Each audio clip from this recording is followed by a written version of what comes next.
Photo studio থেকে আমরা অনেক সময় আমাদের বিভিন্ন কাজের জন্য ছবি তুলে থাকি। সেই ছবিগুলো হয়তো পাসপোর্ট সাইজ হয় অথবা স্ট্যাম্প সাইজ হয়, এরকম বিভিন্ন সাইজের বিভিন্ন কাজের জন্য আমরা ছবি তুলে থাকি। এবং ছবি তোলার পর আমরা খেয়াল করি যে যে ছবিটি এডিট করে সে খুব দ্রুত কম্পিউটারের কিবোর্ডের সাহায্যে খুব দ্রুত ছবিটি এডিট করে আমাদেরকে প্রিন্ট আউট করে দিয়ে দেয়। আমরা বুঝতেও পারি না যে সে কীভাবে এত দ্রুত ফটোটি এডিট করে আমাদেরকে ডেলিভারি দিয়ে দিল। তো আজকে আমি আমার এই ভিডিওতে দেখাবো কীভাবে আপনারা আপনাদের কম্পিউটার দিয়ে একটি ছবিকে পাসপোর্ট সাইজ ছবিতে রূপান্তরিত করবেন এবং খুব সহজে। তো চলুন গাইজ, বেশি দেরি না করে ভিডিও শুরু করা যাক।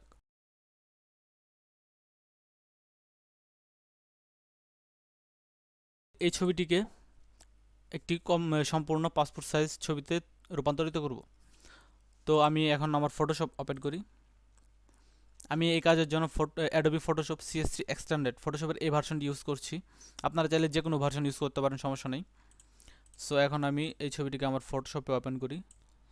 ফটোশপে ওপেন করার পর সর্বপ্রথম আমাদেরকে যে কাজটি করতে হবে সেটি হচ্ছে ছবির ব্যাকগ্রাউন্ড চেঞ্জ করতে হবে। এর আগে যদি ছবি ধরেন আঁকাবাঁকা থাকে, কোনো আঁকাবাঁকা ছবি থাকে, ধরেন এরকম আছে ছবি অথবা বিভিন্ন অ্যাঙ্গেলে আছে, এরকম যদি থাকে সেটাকে আমরা সোজা করে নিব। তো সোজা করার জন্য Ctrl+A+T কিবোর্ডে এই তিনটি বাটন একসাথে প্রেস করলে এরকম দেখতে পারবেন এখানে কি এরকম একটা আসছে। তো আসার পর যদি এরকম আসে তারপর আমরা ছবিটিকে ইচ্ছা মতো আমরা ঘুরাইতে পারবো, যেদিকে খুশি ওইদিকে ঘুরাইতে পারবো। সো আমি এখন আমার ছবিটিকে সোজা করে নিচ্ছি। এই যে আমার ছবিটি সোজা হয়েছে, এখন জাস্ট এন্টার প্রেস। ওকে, তো এখন আমরা হচ্ছে ছবিটিকে পাসপোর্ট সাইজে ক্রপ করব। ক্রপ করার জন্য অবশ্যই আমাদেরকে ক্রপিং টুল ইউজ করতে হবে। ক্রপিং টুল ইউজ করার জন্য আমরা কিবোর্ডে সি বাটন প্রেস করতে পারি অথবা এখান থেকে আমরা এই যে এই ক্রপিংয়ের এই টুলটি ইউজ করতে পারি। ওকে, তো আমাদের হচ্ছে বাংলাদেশে যে পাসপোর্ট সাইজ ছবি আছে এই ছবির সাইজ হচ্ছে 40 মিলিমিটার বাই 50 মিলিমিটার, মানে উইডথ 40 মিলিমিটার এবং হাইট 50 মিলিমিটার, এবং রেজুলেশন অবশ্যই 300 দিতে হবে, কারণ রেজুলেশনের সকল ছবি সকল প্রিন্টার দিয়ে প্রিন্ট আউট করা হয়। আপনি চাইলে রেজুলেশন বাড়ায় দিতে পারেন, রেজুলেশন কমেও দিতে পারেন, কিন্তু রেজুলেশন যখন বাড়ায় দিবেন তখন কিন্তু আপনি ওই ছবিটিকে প্রিন্ট আউট করতে পারবেন না, অনলাইনে যে কোনো কাজ ইউজ করতে পারবেন। এখন আমাদের কিন্তু ক্রপ টুল সিলেক্ট করা আছে, এখন আমরা ছবিটিকে ক্রপ করি। ক্রপ করার জন্য ছবিটির মধ্যে এসে মাউসের রাইট ক্লিক করে এখান থেকে এভাবে আস্তে করে টান দিলে দেখতে পারবো যে আমাদের কিছু একটা ছবির অংশ সিলেক্ট হয়েছে। তো এই অংশটাকে আমরা ছবির মাঝ বরাবর রেখে এন্টার প্রেস করি। এন্টার প্রেস করার পর ছবিটিকে জুম করি। জুম করার জন্য আমরা এখানে জুম টুল ইউজ করতে পারি অথবা কম্পিউটারের কিবোর্ড থেকে কন্ট্রোল প্রেস করে যে প্লাস এবং মাইনাস বাটন আছে এই দুইটা বাটন ইউজ করে আমরা ছবিটিকে জুম ইন এবং জুম আউট করতে পারি। অথবা খুব সহজে কাজটি করার জন্য আমরা কিবোর্ডের অল্টার বাটনে প্রেস করে মাউসের হুইল ঘুরাইলে কিন্তু আমরা ছবিটিকে ইচ্ছামতো ছোটো বড় করতে পারবো। ওকে, তো এখন হচ্ছে আমরা ছবিটিকে আমাদের পাসপোর্ট সাইজে ক্রপ করেছি, কিন্তু এখানে দেখা যাচ্ছে ছবিতে অনেক বডি চলে আসছে। ছবিতে কিন্তু পাসপোর্ট ছবিতে এতটুকু বডি আসার কথা না। তো এখন আমাদেরকে এই ছবিটাকে আরও জুম ইন করতে হবে। করার জন্য আমরা কিবোর্ড থেকে Ctrl+A এবং T এই তিনটি বাটন একসাথে প্রেস করলে দেখতে পারবো এখানে হচ্ছে ছবিটি আমার সিলেক্ট হয়েছে, ফুল ছবিটি সিলেক্ট হয়েছে ফ্রেম বাদে। তো এখন যদি আমি কম্পিউটার থেকে শিফট এবং অল্টার প্রেস করে এই কর্নারে মাউসের রাইট ক্লিক করে হালকা করে টান দিই, তাহলে দেখতে পারবো ছবিটি জুম ইন হচ্ছে। ছবিটি জুম ইন হওয়ার পর এখন আমরা ছবিটিকে সেন্টার করব। ছবিটিকে ফ্রেমের মাঝ বরাবর বসাইতে হবে। তো এই যে আমরা ছবিটিকে কিন্তু অলরেডি ফ্রেমের মাঝ বরাবর বসিয়েছি। এখন জাস্ট এন্টার প্রেস করে দিলে আমাদের ছবিটি কিন্তু অলরেডি পাসপোর্ট সাইজের মতো হয়ে গেছে। এখানে হচ্ছে এখন আমাদের ব্যাকগ্রাউন্ড চেঞ্জ করতে হবে ছবির। তো ছবির ব্যাকগ্রাউন্ড চেঞ্জ করার জন্য বিভিন্ন ওয়ে আছে। তো ব্যাকগ্রাউন্ড চেঞ্জ করতে হলেও প্রথমে আমাদেরকে ছবির যে ব্যাকগ্রাউন্ডে আছে ওই ব্যাকগ্রাউন্ডটি সিলেক্ট করে নিতে হবে। তো ব্যাকগ্রাউন্ড সিলেক্ট করার জন্য আমরা অবশ্যই সিলেকশন টুল ইউজ করব না, এখানে আমরা ম্যাজিক টুল যে আছে, ম্যাজিক টুল নামে একটা টুল আছে, ওই টুলটি ইউজ করব। তো ম্যাজিক টুলে যাওয়ার জন্য আমরা কম্পিউটার কিবোর্ড থেকে ডাব্লু প্রেস করি, অথবা এখানে যে দেখতে পারবেন কি টুলসের এখানে ক্লিক করলে দেখতে পারবেন যে ম্যাজিক টুল এবং quick selection tool, magic wand tool এবং কুইক সিলেকশন টুল। সো আমরা এখানে ম্যাজিক ওয়ান টুল এটা ইউজ করব। এটা সিলেক্ট করে জাস্ট আমরা শিফটে প্রেস করে ধরে রেখে ছবির ব্যাকগ্রাউন্ডে প্রেস করব। ছবির ব্যাকগ্রাউন্ডে প্রেস করার পর এখানে দেখা যাবে যে আমার কিন্তু ছবির ব্যাকগ্রাউন্ড পুরোটা সিলেক্ট হয়ে গেছে মাত্র এক ক্লিকে। খুব ইজি হয়ে মাত্র এক ক্লিকে ছবির পুরো ব্যাকগ্রাউন্ড সিলেক্ট হয়ে গেছে। কিন্তু এখানে আরেকটু সমস্যা হয়েছে, যেটা হচ্ছে আমাদের ব্যাকগ্রাউন্ডের সাথে সাথে কিন্তু কাঙ্ক্ষিত ছবির বডিতেও কিন্তু অনেকটা সিলেক্ট হয়ে গেছে। তো এই সিলেক্টটাকে আমাদেরকে ডিসিলেক্ট করতে হবে। ডিসিলেক্ট করার জন্য আমরা ল্যাসো টুল ইউজ করব। এই যে ল্যাসো টুল, এই ল্যাসো টুলে ল্যাসো টুলের মধ্যে 3 ধরনের টুল আছে। একটা হচ্ছে ল্যাসো টুল, একটা হচ্ছে পলিগোনাল ল্যাসো টুল, আর একটা হচ্ছে ম্যাগনেটিক ল্যাসো টুল। আমরা এখানে পলিগোনাল ল্যাসো টুল এটি ইউজ করব। এটি শর্টকাট হচ্ছে এল। কম্পিউটারে জাস্ট এল প্রেস করলেই কিন্তু আমরা এই টুলটি পেয়ে যেতে পারি খুব সহজে। তো এই টুলে থাকা অবস্থায় আমরা অল্টারে প্রেস করব। অল্টারে প্রেস করে ধরে রাখা অবস্থায় আমরা জাস্ট ছবির এই যে কাঁধের যে অংশটুকু আছে এই অংশটুকু আমরা সিলেক্ট করে নেব। সিলেক্ট করা শেষ হয়ে গেলে জাস্ট এন্টার প্রেস করে দেবো। এন্টার প্রেস করা হয়ে গেলে আমাদের এখন সম্পূর্ণ ব্যাকগ্রাউন্ডটি কিন্তু সিলেক্ট হয়ে আছে। এখন আমাদেরকে এই ব্যাকগ্রাউন্ডে একটু ফেদার দিতে হবে। ফেদার দেওয়ার জন্য কম্পিউটারে আমরা রাইট বাটনে ক্লিক করার পর এখানে দেখতে পারবো ফেদার নামে একটা অপশন আছে। এই অপশনে ক্লিক করার পর এখানে দেখতে পারবো ফেদার রেডিয়াস পিক্সেল। আমরা কিন্তু এখানে 1 থেকে 255 পর্যন্ত ফেদার দিতে পারবো। তো নর্মালি ব্যাকগ্রাউন্ড চেঞ্জ করার ক্ষেত্রে ফেদার 1, 2 অথবা 3 এর মধ্যে রাখতে হয়। তো আমি এখানে ফেদার 2 ইউজ করছি। 2 লিখে জাস্ট এন্টার প্রেস করে দিলাম। অথবা আমরা কিবোর্ড থেকে কন্ট্রোল অল্টার এবং ডি প্রেস করেও কিন্তু খুব সহজে শর্টকাট ইউজ করে ফেদারটি দিয়ে দিতে পারি। ফেদার দেওয়ার পরে আমরা কম্পিউটার থেকে ডিলিট অথবা ব্যাকস্পেস যে বাটন আছে এই দুইটি বাটন থেকে যে কোনো একটি বাটনে প্রেস করে দিলে আমাদের কিন্তু ব্যাকগ্রাউন্ড ফুল হোয়াইট হয়ে যাবে। ব্যাকগ্রাউন্ডটা চেঞ্জ করার আগে অবশ্যই আপনাকে এই যে কালারের এই অপশনে দেখতে হবে যে আপনার নিচে যে ব্যাকগ্রাউন্ডের যে কালারটি থাকবে সেই কালারটি কিন্তু আপনার ছবির ব্যাকগ্রাউন্ডে হবে। সো আমার এখানে সাদা আছে, সো আমার ব্যাকগ্রাউন্ডে কিন্তু সাদা আসছে। যদি আমার এখানে অন্য কালার থাকতো, দেখেন এখানে এখন লাল কালার আছে। এখন আমি ডিলিট অথবা ব্যাকস্পেসে প্রেস করলে কিন্তু আমার ছবিটিতে ব্যাকগ্রাউন্ড লাল হয়ে যাবে। তো আমরা লাল করব না, আমরা ব্যাকগ্রাউন্ডটিকে সাদাই রাখবো। তো আমি সাদা কালার সিলেক্ট করে ওকে দিয়ে ব্যাকস্পেস, আমাদের কিন্তু ব্যাকগ্রাউন্ড সাদা হয়ে গেছে। এখন আমরা কন্ট্রোল ডি প্রেস করে এই সিলেক্ট করা অংশটিকে ডিসিলেক্ট করে দিতে পারি। ওকে, তো হয়ে গেছে। তো এখন আমাদেরকে দেখতে হবে ছবিতে কতটুকু ব্রাইটনেস লাগবে, কি কালার কারেকশন লাগবে, চুল কি কালো আছে কি না, এগুলো দেখতে হবে।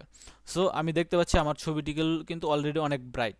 সো এখন যদি আমি এটাকে ব্রাইট আর কমাইতে চাই অথবা বাড়াইতে চাই, তার জন্য কন্ট্রোল এবং কিবোর্ডের এম একসাথে প্রেস করার পর এরকম একটা ইন্টারফেস দেখতে পারবো, কার্ভস দেখতে পারবো, যেটাকে আর কি কার্ভস বলে ফটোশপের ভাষায়। তো এটাকে যদি আমরা এখান থেকে বাড়াই দিই তাহলে কিন্তু ছবিটি আরও ব্রাইট হবে, আরও বাড়াইলে আরও ব্রাইট হবে।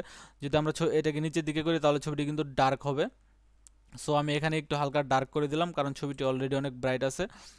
এটা করে ওকে। তো এখন আমাদেরকে ছবির কালার ঠিক করতে হবে। কালার ঠিক করার জন্য আমরা কিবোর্ড থেকে কন্ট্রোল বি প্রেস করেও কালার সিলেক্ট করতে পারি, অথবা ইমেজে গিয়ে অ্যাডজাস্টমেন্ট, এইখানে কালার ব্যালেন্স, এটাতে এসে কিন্তু আমরা কালারটা ঠিক করতে পারি। আমরা সবসময় চেষ্টা করব শর্টকাট ইউজ করে করার জন্য। কন্ট্রোল বি, ঠিক আছে।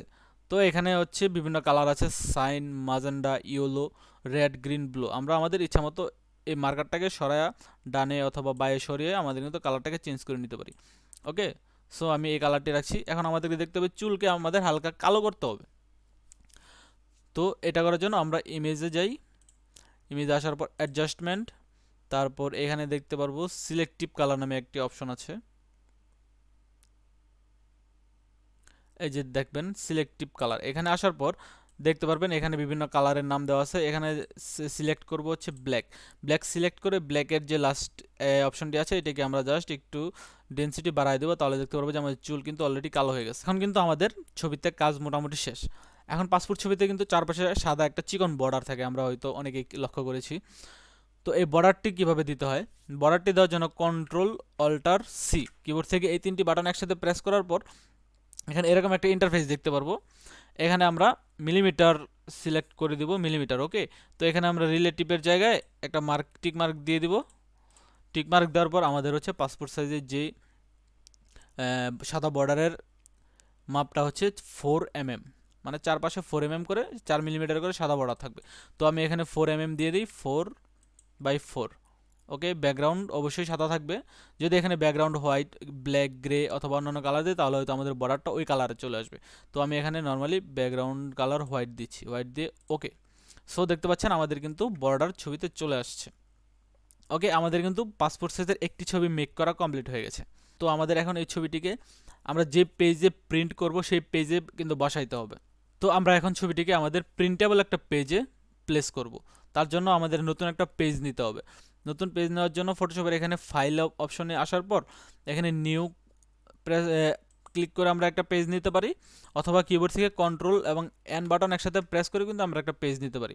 তো আমাদের এখানে পেজের সাইজটা অবশ্যই হতে হবে উইথ 6 ইঞ্চি এবং উইথ 4 ইঞ্চি এবং হাইট 6 ইঞ্চি এবং রেজুলেশন অবশ্যই 300 থাকতে হবে। এই তিনটা পূরণ করে আমরা জাস্ট এন্টার প্রেস করে দেবো। এন্টার প্রেস করার পর আমরা দেখতে পারবো যে আমাদের এখানে 4 ইঞ্চি এবং 6 ইঞ্চি একটা পেজ ওপেন হয়ে গেছে। তো আমরা আমাদের এই পেজটাকে জাস্ট এরকম করে এই ছবিটিকে আমরা সিলেক্ট করব। ছবিটিকে সিলেক্ট করার জন্য ওকে আগে আমাদের এই পেজের কালারটাকে চেঞ্জ করে নিতে হবে। এই পেজের কালারটাকে চেঞ্জ করার জন্য আমরা ম্যাজিক ওয়ান টুল ইউজ করব। এই ওয়ান টুল ইউজ করে এখানে জাস্ট একটা প্রেস করলে দেখতে পারবো যে আমাদের পুরো পেজটা সিলেক্ট হয়ে গেছে। তো এখন আমরা আমাদের ব্যাকগ্রাউন্ড কালারটিকে চেঞ্জ করে নিব। ব্যাকগ্রাউন্ড কালার চেঞ্জ করার জন্য জাস্ট এখানে প্রেস করে যদি আমি এখানে একটা ক্লিক করি তাহলে কিন্তু আমাদের ব্যাকগ্রাউন্ডটি আমাদের যে ফটোশপের ব্যাকগ্রাউন্ড আছে এর মতো হয়ে যাবে। কিন্তু না, আমি চাচ্ছি যে অন্য একটা কালারের ব্যাকগ্রাউন্ডটি করার জন্য। তো আমি হচ্ছে ব্লু কালারের ব্যাকগ্রাউন্ডটি করলাম। ওকে ওকে দেওয়ার পর কালার সিলেক্ট করার পর জাস্ট ডিলিট বাটনে অথবা ব্যাকস্পেস বাটনে প্রেস করলে কিন্তু আমাদের কালারটা চেঞ্জ হয়ে যাবে। এখন এটাকে আমি এরকম করে আমার ছবিটাকে এখন সিলেক্ট করতে হবে। এই ছবিটাকে আমরা সিলেক্ট করার জন্য কন্ট্রোল এ এবং সি এই তিনটি বাটন প্রেস করলে আমাদের ছবিটি কিন্তু কপি হয়ে গেছে, আমাদের ক্লিপবোর্ডে কপি হয়ে গেছে। এখন আমরা জাস্ট এই পেজটিকে বড় করে এখানে যদি কন্ট্রোল ভি প্রেস করি তাহলে কিন্তু দেখতে পারবো যে আমাদের ছবিটি আমাদের এখানে প্লেস হয়ে গেছে। তো এখন আমরা ছবিটিকে পেজে বসায় দিই। অবশ্যই মনে রাখবেন বসানোর সময় ডানে এবং বামে এবং উপরে একটু হালকা করে একটু জায়গা রাখবেন, নাহলে ছবি হচ্ছে প্রিন্টের সময় কেটে যেতে পারে। তো একটা ছবি এখন যদি আমরা আবার কন্ট্রোল ভি প্রেস করি তাহলে কিন্তু আমরা আবার ছবিটিকে দেখতে পারবো। আবার যদি কন্ট্রোল ভি প্রেস করি তাহলে ছবিটি আবার আসবে। আবার যদি কন্ট্রোল ভি প্রেস করি তাহলে ছবিটি আবার আসবে। এভাবে আমরা হচ্ছে আমাদের কাঙ্ক্ষিত ছবিটিকে পেজে বসায় নিতে পারি। সো এখন আমাদেরকে এই পেজটাকে সেভ করতে হবে। সেভ করার জন্য আমরা কিবোর্ড থেকে শিফট কন্ট্রোল এবং এস এই তিনটি বাটন একসাথে প্রেস করে কিন্তু সেভ করতে পারি। সেভ করার জন্য অবশ্যই আমরা এখান থেকে যে ফরম্যাটটি সিলেক্ট করব, এই যে আমরা কিন্তু জেপিজি ফরম্যাটটি সিলেক্ট করে নেব। Okay save save. তো গাইস আমাদের পাসপোর্ট সাইজ ছবি তৈরি করা কিন্তু কমপ্লিট।